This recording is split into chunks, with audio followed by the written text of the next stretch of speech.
Got some breaking news out of Sharpstown. Investigators are looking for the person who beat a woman to death inside her apartment on Bel Air near Fondren. Investigators were called to that apartment after the victim was found by her cousin about 4 a.m. They say it looks like there was some sort of fight inside, but they don't know with who. Investigators are searching for surveillance video to try and learn more about the suspect. They also say there was no forced entry and believe the victim knew her attacker. If you have any information, call police.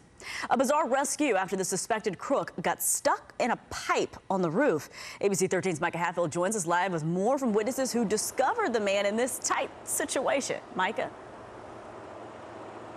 Hey, good morning, Erica. It took 45 minutes to get the man out of the pipe on the roof of this building here behind me. Firefighters didn't know how long he had been there before a witness spotted him and called 911. When you see the video that this witness took, you're going to be stunned. And if you have claustrophobia, this might be your worst nightmare. You hear? Yeah, she told me.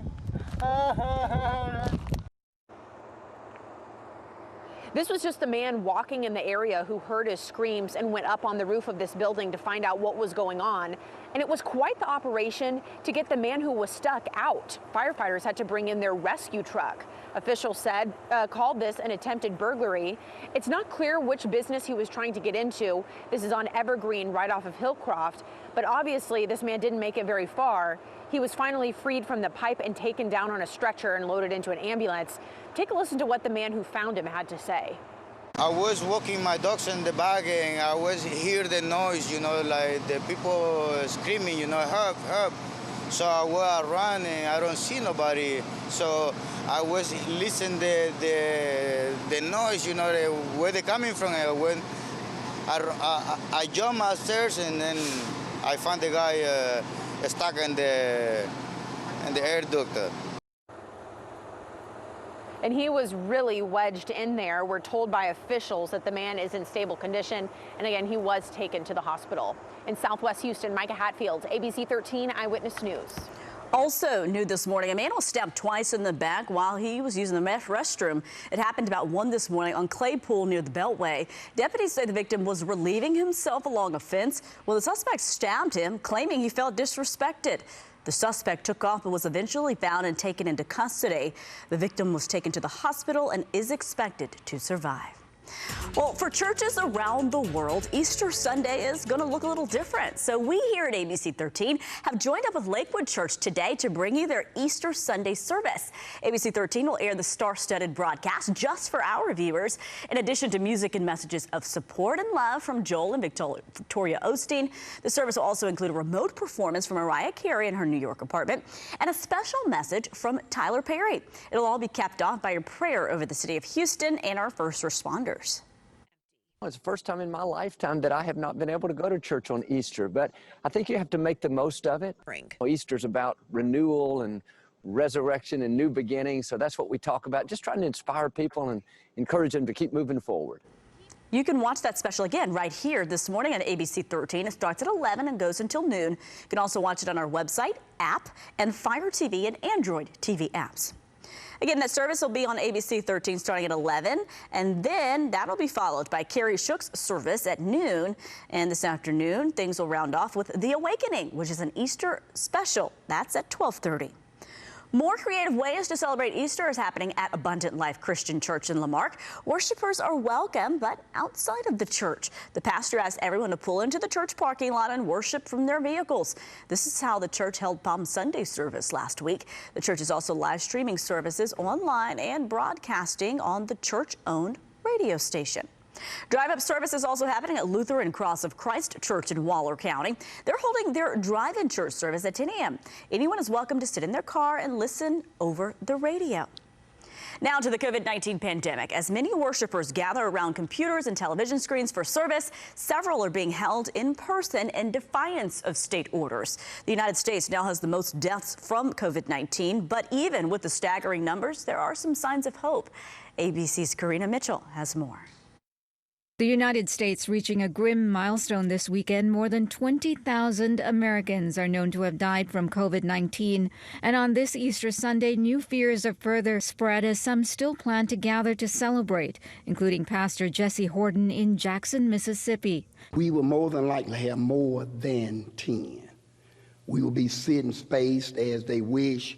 The Kansas Supreme Court deciding late Saturday an executive order banning services over 10 people will stand just hours before the start of Easter services.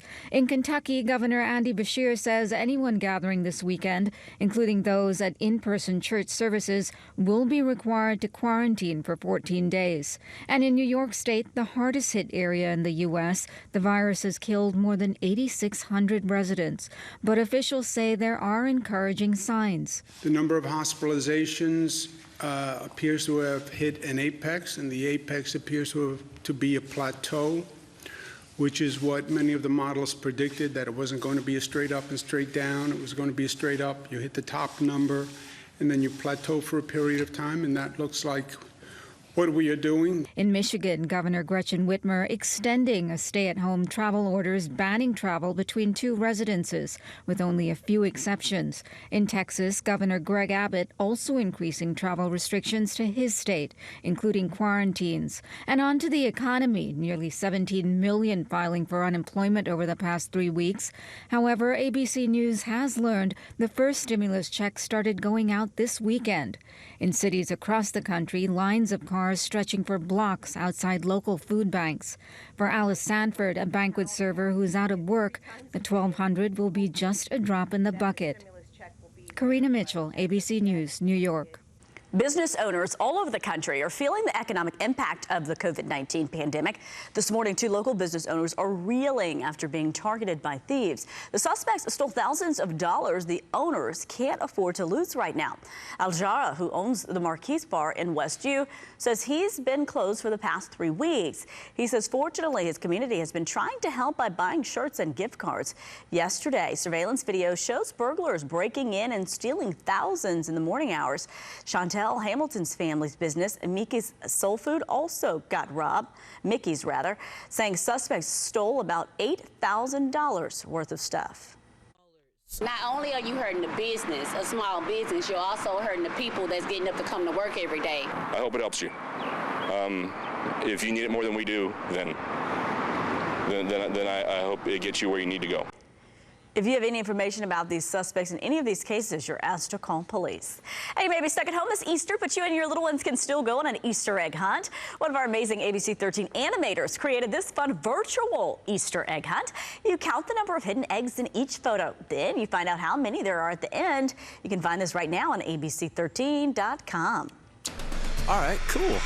Take that. 7:12 this morning. Good morning, Erica. Happy Easter to many of you. This afternoon is going to be nice, but we got to get through this first. Tornado watch continues for our northern counties. If you're watching right now, especially if you have friends or family up to the north, go ahead and let them know if they haven't seen this already. Tornado watch until noon includes College Station, up towards Lufkin as well. They've opted not to include Livingston. They've opted not to include Montgomery County. We'll watch and see what they do, but right now the main track of all of this line is headed north and east. All right, so let's take a closer look here west of College Station.